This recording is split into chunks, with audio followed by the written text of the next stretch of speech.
this. We will show you now because Dilip, our friend who we worked with in Budapest, he invited us to his factory, to his family factory. And they are making utensils just like this. And we are going to show you the whole process.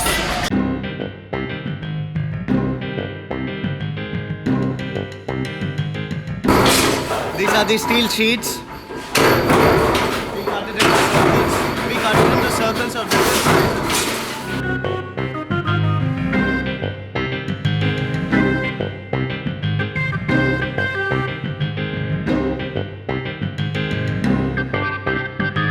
So we cut them into circles of different sizes as well. For example, I'll show you saucepan now. It comes in 3 basic sizes, 11, 12 and 13. It's a set. So we cut the circles accordingly as well.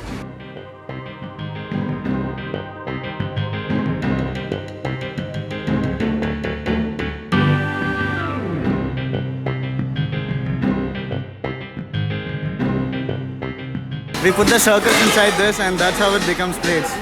It presses according to the shape.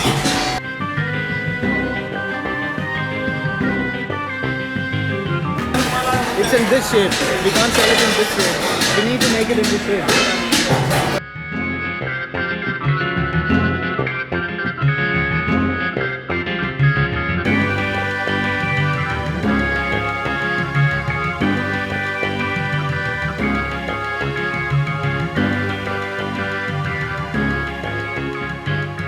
These are foreman. He prepares the dye for all the utensils. For example, if you want to make a plate of different sizes, you need to make a dye of size 11, you need to make a dye of size 12, of 13, you need to have different dyes. So we prepare that over here. Now these are the different dyes. For example, this is a dye of 10 rice plate. Okay, and they are dyed.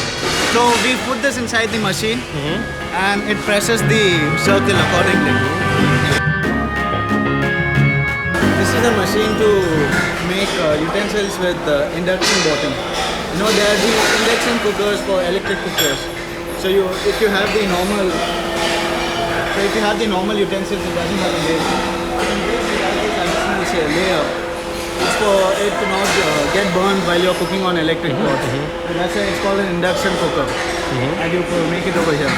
With this, you can cook it on fire, on electric stove, anything you like to. Okay, that's what we use this. Wow.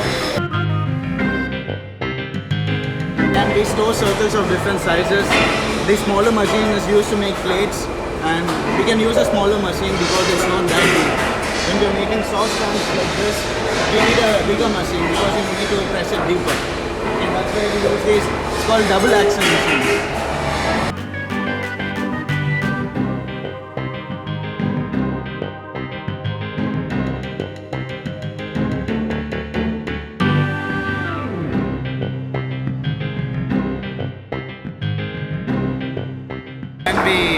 It comes out from the machine, it's like this, but we can't sell it like this. So the machine's outside, it's for cutting and beading. You need to cut out the excess.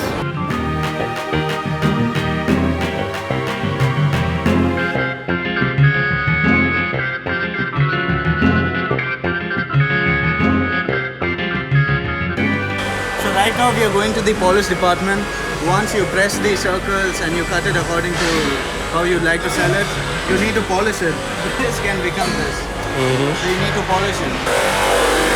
Different machines, and we have utensils of different sizes. You can see that they are rubbing it against the motor. Okay, so that's how it becomes. This is not done yet. You polish it inside and you have to polish it outside as well. And then you need to clean it. That's how it works.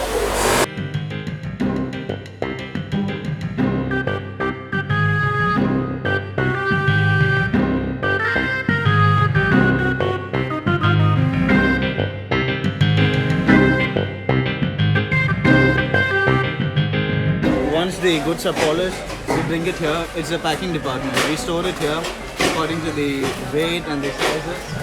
We store it accordingly. And these are different types of plates. And behind they have different types of pot items. And we store it and we dispatch it according to the orders as well. This is the engraving department. So we use it to make designs on the plates over here. For example, this is a design. Different customers, they can ask different names. For example, it's a Rama Industry. They ask for this name to be printed on the design as well. Different kinds of designs which we do. It depends on the customer's preference.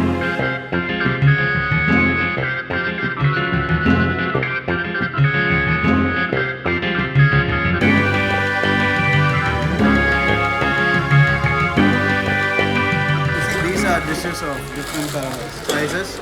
We sell it in different colors, so they get this design on them. And we do the same for the dishes as well. That's how it doesn't look plain and it looks like there's a design on that. And we do it with this machine.